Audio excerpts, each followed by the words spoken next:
नमस्कार, रुचिरा कुकिंग क्लासेसमध्ये आपले स्वागत आहे। आज आपण बघणार आहोत तिळीचे लाडू। त्यासाठी लागणार आहे पावशर गूळ, पावशर तिळी। कढईमध्ये प्रथम तीळ भाजून घ्यायचे आहे। तीळ ही कमी गॅसवरच भाजायची आहे। तीळ भाजून झाले आहे, एका बाउलमध्ये काढून घेऊ। आता यात डाळ्या घेतलेल्या आहे पाव कप, त्या फक्त गरम करायच्या आहे। कढईमध्ये 1 टेबलस्पून पाणी घेतलेले आहे, त्यामध्ये गूळ टाकणार आहोत। गूळ पूर्ण मेल्ट होऊ द्यायचा आहे आणि कमी गॅसवरच पाक करायचा आहे।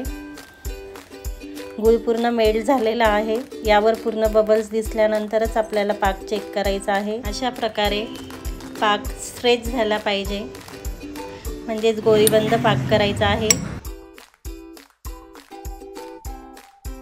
आता यामध्ये तीळ मिक्स करून घेऊ। तीळ चांगली मिक्स झाली की कढईला थोडे तूप लावून घेऊ, म्हणजे खाली चिकटणार नाही।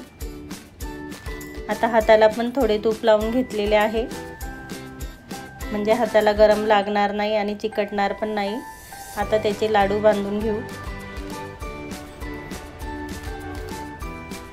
यामध्ये 50 लाडू तयार होतात, वजनानेच अर्धा किलो लाडू तयार होतात। अशा प्रकारे सर्व लाडू तयार झालेले आहे।